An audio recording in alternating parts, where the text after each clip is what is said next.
है पावन अनुपम, बुद्धि नाम से यारी है।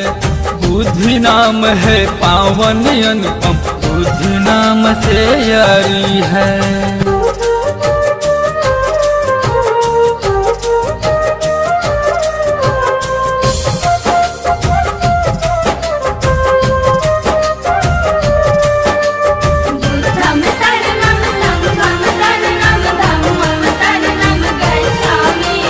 महाराज सुद्धोधन के घर शाक्य वंश में जन्म लिया। जीवन की विपदाओं से सुख राज भोग सब त्याग दिया। महाराज सुद्धोधन के घर शाक्य वंश में जन्म लिया। जीवन की विपदाओं से सुख राज भोग सब त्याग दिया। तर बुद्ध हुए श्रुति सारी है। बुद्धि नाम है पावन अनुपम, बुद्धि नाम से यारी है। बुद्धि नाम है पावन अनुपम, बुद्धि नाम से यारी है।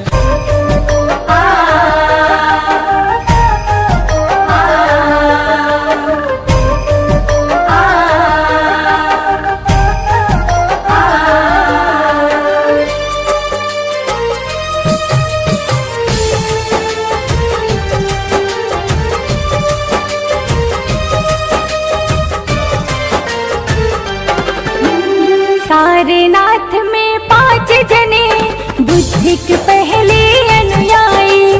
प्रजापति गौतमी माता बौद्ध संघ में है आई। सारनाथ में 5 जने बुद्धिक पहले अनुयायी।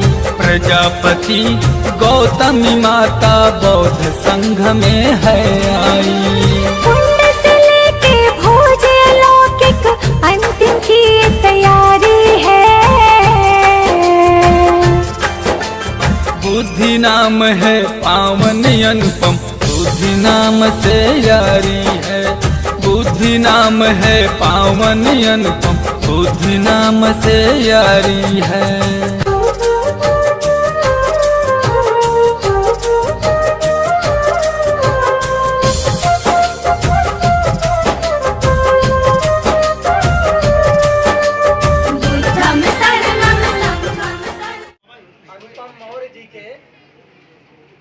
वर सम्मान समारोह में आए हुए सभी सम्मानित राष्ट्र प्रेमी बंधुओं, आप सबका स्वागत करते हुए आज के इस कार्यक्रम पर संक्षेप में प्रकाश डालना चाहूँगा कि बहुत से लोगों को लग रहा होगा कि एक नया प्रोग्राम है, नए तरीके से कार्यक्रम संपन्न होगा।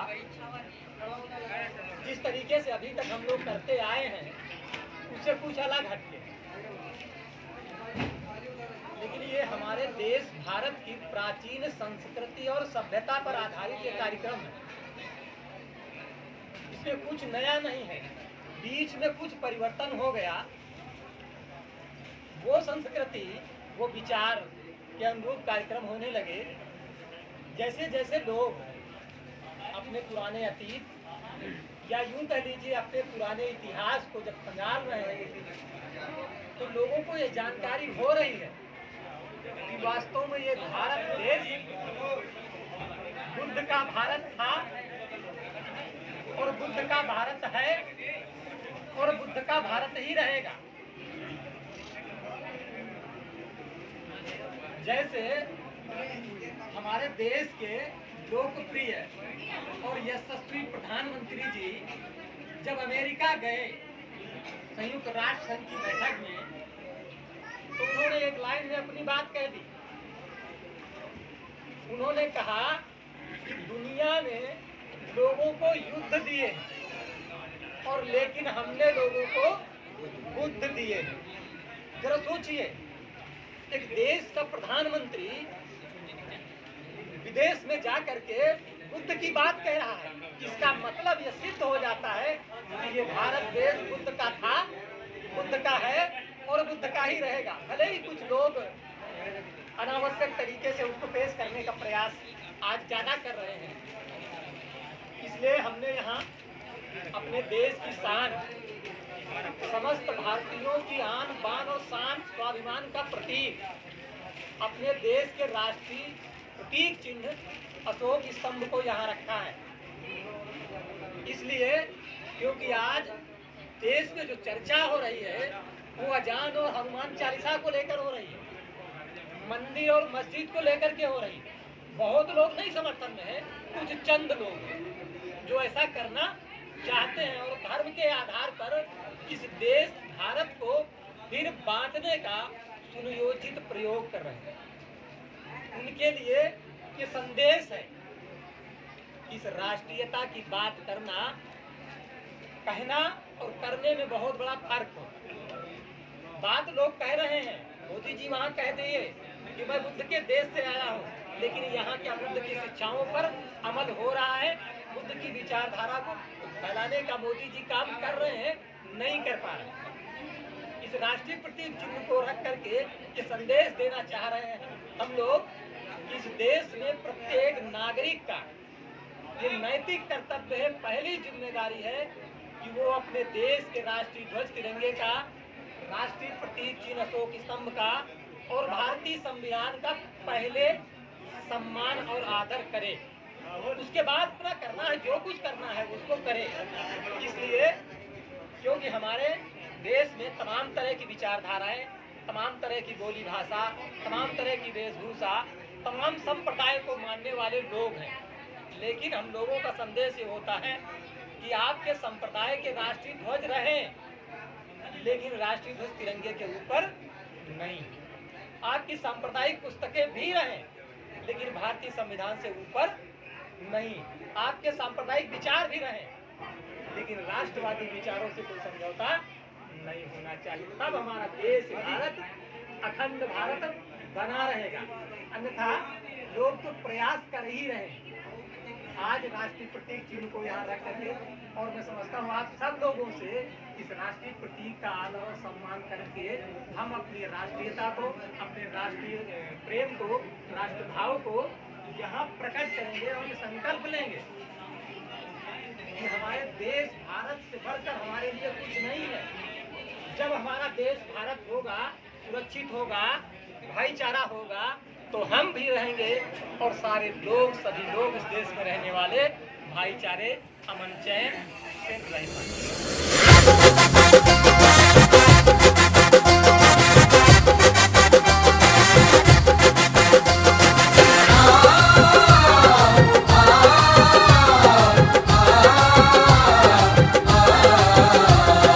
धरती की शान है, भारत का मान है। धरती की शान है, भारत का मान है। धरती की शान तू है, भारत का मान। तेरी मुट्ठियों में बंद तूफान है। अशोका तू महान है, अशोका तू महान है। धरती की शान है, भारत का मान है। धरती की शान तू है, भारत का मान। तेरी मुट्ठियों में बंद तूफान है। अशोका तू महान है, अशोका तू महान है, अशोका तू महान है।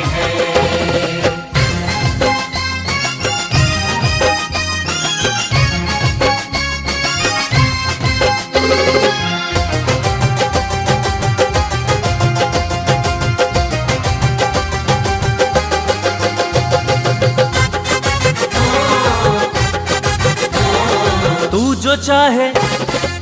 जो चाहे पर्वत पहाड़ों को तोड़ दे। तू जो चाहे नदियों के मुख को भी मोड़ दे। तू जो चाहे माटी से अमृत निचोड़ दे। तू जो चाहे धरती को अंबर से जोड़ दे। अंबर से जोड़ दे, अंबर से।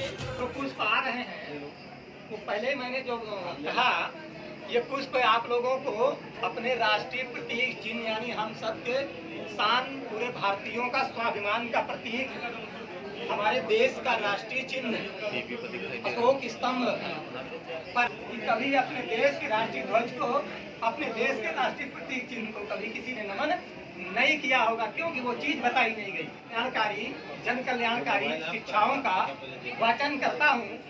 आप लोग बारी बारी से, क्योंकि यहाँ आने में समय है और डिस्टर्ब नहीं होगा, थोड़ा सा व्यवस्था जो है वो अव्यवस्थित हो जाएगी, इसलिए वहीं से आप लोग सम्मान के लिए हाथ जोड़ दीजिए, मस्तक झुका करके अपने पुष्प भैया प्लेट लेकर के आएंगे, उसी प्लेट में आप लोग सब लोग छोड़ दीजिए, मैं यहाँ से यहाँ चढ़ा दूँ।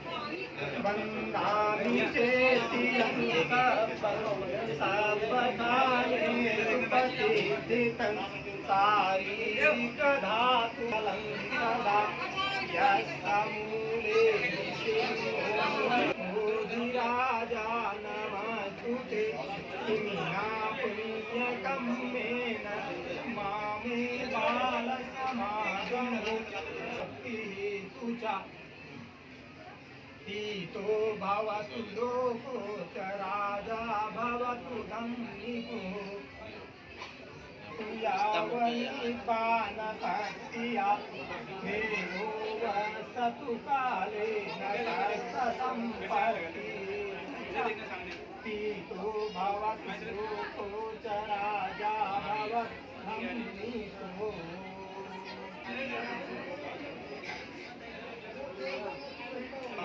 इधर से आओ, इधर से आओ। पहले माला पकड़ा दीजिए, फिर फोटो करा लीजिए। थोड़ा और दूर दूर तक और माला उसका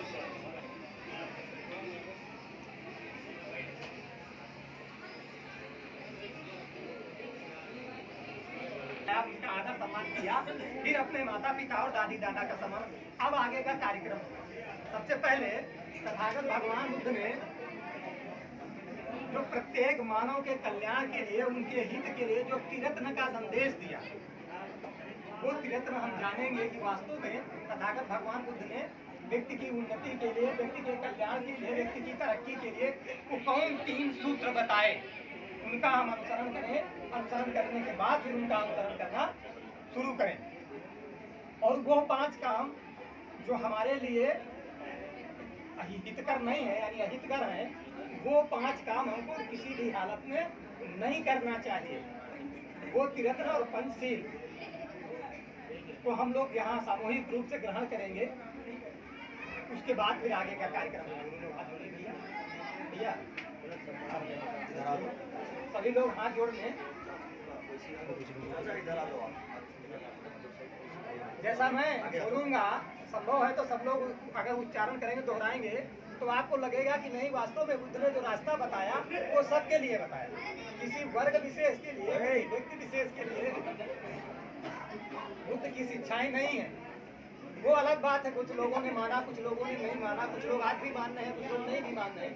लेकिन अगर आप उनका अनुसरण करेंगे, उनको गहराई से सोचेंगे, तो आपको लगेगा कि ये अच्छा रास्ता है और अच्छी बात तथागत बुद्ध ने हम सबको बताई है।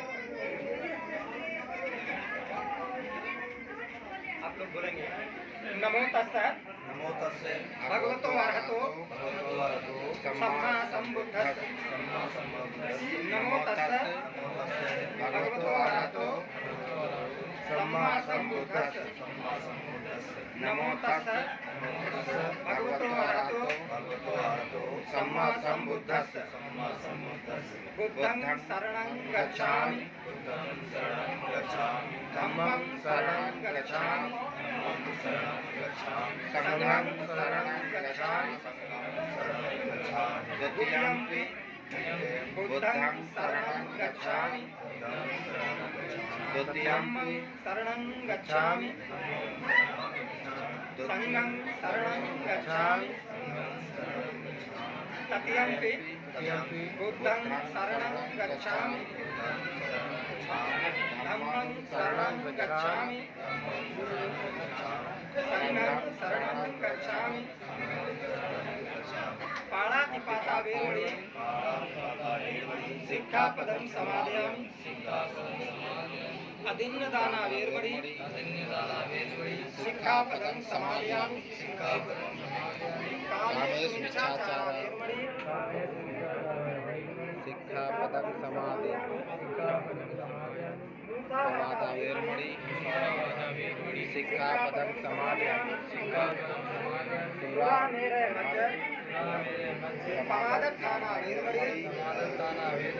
सिक्खापदं समादयामि।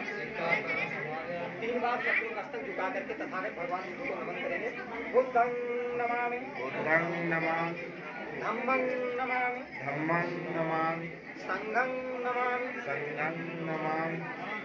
बहुत ही 60 में 2 मिनट में इसका हिंदी रूपांतर बता दें, क्योंकि ये फिर वही बात हो जाएगी कि कुछ पढ़ा गया। सर ने कहा कि धम्मं शरणं गच्छामि। धम्म का मतलब सदाचार, शिष्टाचार और नैतिकता से है, जिससे इतर परम सत्य कुछ नहीं है। धम्म का मतलब परम सत्य भी है। सदाचार, शिष्टाचार, नैतिकता पहले भी जरूरी थी, आज भी जरूरी है, आगे और भी भविष्य में भी जरूरी रहेगी। फिर तीसरे रत्न में तथागत भगवान ने कहा कि संघं शरणं गच्छामि। संघ का मतलब जो सदाचारी, शिष्टाचारी, नैतिकता का पालन करने वाले लोग हैं, हमें ऐसे संघ के संपर्क में, उनकी संग में रहना चाहिए। नहीं देश में संघ बहुत है, आसाराम बाबू, राम रहीम, रामपाल जैसे सभी लोग भली भांति जानते हैं, उनके कारनामे भी जानते हैं। यानी जो सदाचारी। फिर दूसरे सील में तथागत भगवान बुद्ध कहते हैं अदिन्न दानावेर्मणि सिक्खापदं समादयामि। बिना किसी की अनुमति किसी की कोई चीज ले लेना चोरी के अंतर्गत आता है, वो पाप है, हमें ऐसे कार्य नहीं करना चाहिए। तीसरे सील में तथागत भगवान बुद्ध कहते हैं कामेषु मिथ्याचारावेर्मणि सिक्खापदं समादयामि। जिस वैवाहिक जीवन की शुरुआत होने जा रही है, पहला कदम आदिशा के कुलदीपक हमको मोड़ में रखा है। अपनी पत्नी के सिवा पुरुषों के लिए और महिलाओं के लिए अपने पति के सिवा जो भी है धरती पर, वो या तो मेरा भाई है, या मेरा पिता है, या मेरा बेटा है। पुरुषों के लिए यही बात, या तो मेरी बहन है, या मेरी बेटी है, या मेरी माँ के समान है। इसलिए कभी भी दुराचार, अनाचार न करने की शिक्षा ग्रहण करता हूँ या करती हूँ। चौथे सील में हमने कहा मूसावादावेर्मणि सिक्खापदं समादयामि। तथागत भगवान बुद्ध ने कहा कि किसी की चुगली करना, झूठ बोलना भी पाप है, हमको इससे दूर रहना चाहिए। पांचवें सील में मैं समझता हूँ आज के लिए, आज के इस माहौल में 5वां सील ज्यादा अनिवार्य है कि सुना मेरे मध्य पवादत्तानावेर्मणि सिक्खापदं समादयामि। किसी भी प्रकार के मादक द्रव्यों का सेवन करना पाप, वो किसी भी हालत में आपके न शरीर के लिए अच्छा है, न आपके परिवार के लिए अच्छा है, और आर्थिक दृष्टि से भी अच्छा नहीं है। लेकिन अफसोस इस देश में कि उन सारे अवगुणों को किसी न किसी देवता का प्रसाद बता दिया गया, देवी देवता का। अब जब प्रसाद बता दिया जाएगा तो लोग प्रसाद के नाम पर तो खाएंगे। अगर ऐसा आप कर ले जाते हैं तो कोई पूजा करने की जरूरत नहीं, कोई पाठ करने की जरूरत नहीं, कोई अनुष्ठान करने की आवश्यकता नहीं है। आप अपना विकास, आप अपनी उन्नति, आप अपना समृद्धि स्वयं कर सकते हैं, क्योंकि तथागत भगवान ने कहा कि आपके जीवन में कोई उजाला करने, आपके जीवन को समृद्धशाली बनाने कोई आएगा, ऐसा नहीं है। जो कुछ भी करना है अत्यधिको भव, आप अपना प्रकाश स्वयं बनिए, आप अपने विकास का रास्ता, आप अपनी उन्नति का मार्ग स्वयं खोजिए। इसको ढूंढने में अपना समय कि कोई करेगा। अगर भगवान बुद्ध ने कहा कि उसे ढूंढने में अपना समय, अपना पैसा और अपनी ऊर्जा नष्ट मत करो।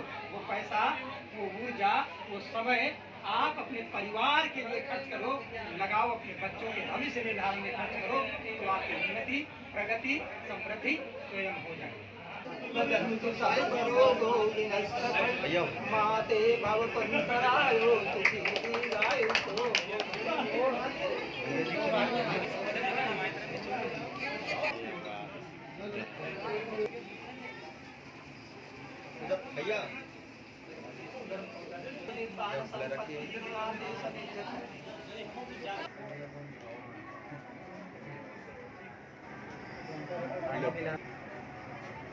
भैया भी फोटो कराइए।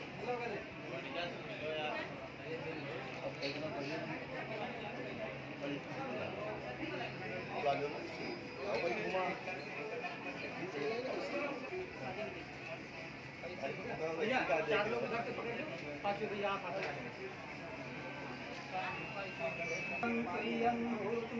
जय मंगलम। नहीं 5 लोग उधर से, 5 लोग भैया हाथ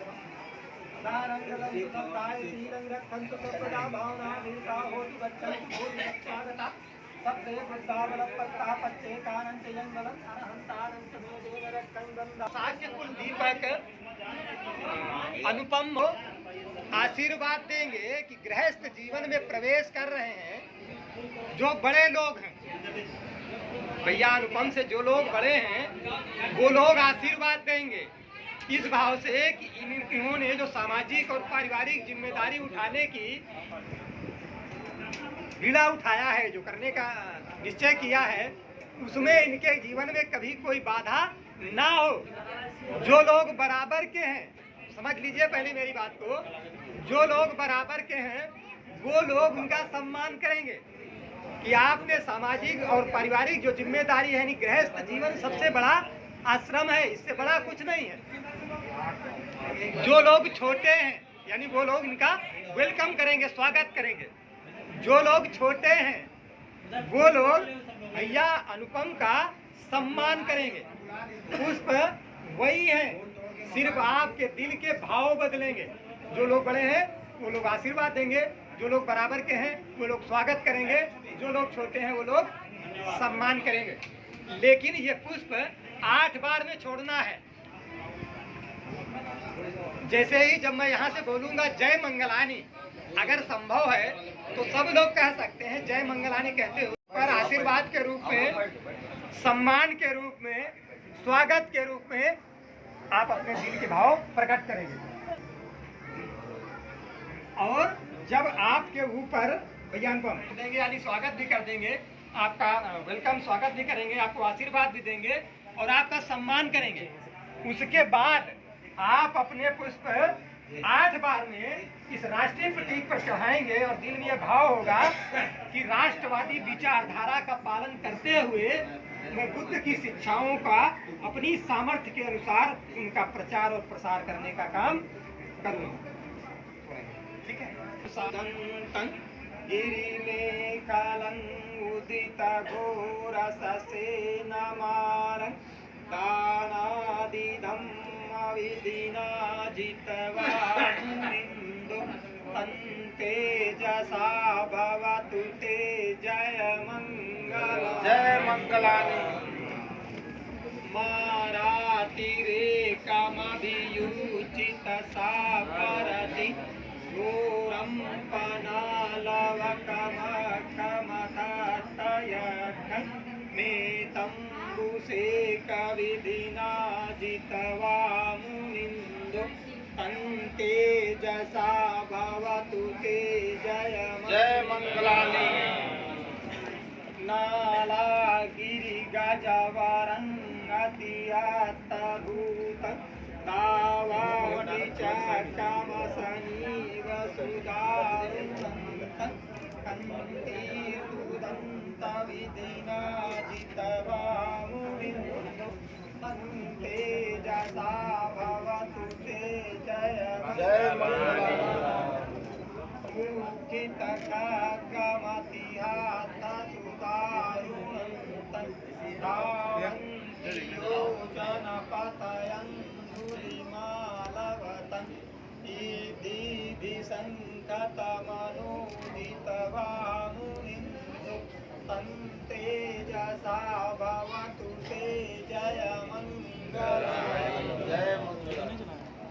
कस्त्वानकान्तमुदरङ्गिव वन्दिनीव चिञ्चायरुद्धवचनं जन्तेन सोमविधिना जितवा मुनिन्दु तेजसा भवतु ते जय मंगलानि सच्चं विहाय मतिसज्जकवादकेतु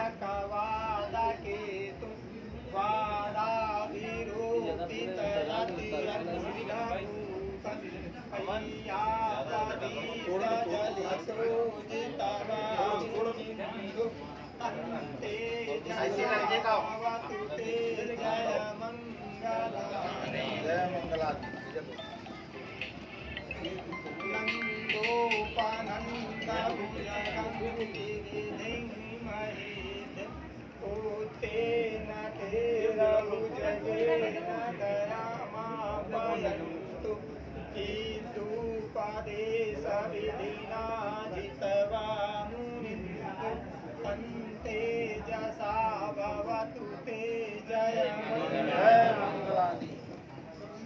लास्ट बार सभी लोगों के हाथ में पुष्प बचे हैं सभी के हाथ में ना हो तो ले लीजिए। ब्रह्म विशुद्धि ज्योति बका विधान यारागादेन विधिना जितवा मुनिन्दु तन्तेजसा भवतु ते जय मंगलानि भवतु सर्वमङ्गलं रक्षन्तु सर्वदेवता सर्वबुद्धान् भावेन सदा सेतु भवतु ते भवतु सर्वमङ्गलं रक्षन्तु सर्वमङ्गलध्वजा सर्वधर्मान् भावेन सदा सेतु भवन्तु ते भवतु सर्वमङ्गलं रक्षन्तु सर्वदेवता सर्वसङ्घान् भावेन सदा सेतु भवन्तु ते। सभी का कल्याण हो, सभी लोग इसी के साथ ही आज का एक बार सम्मान समारोह का कार्यक्रम इसी जगह संपन्न होता है।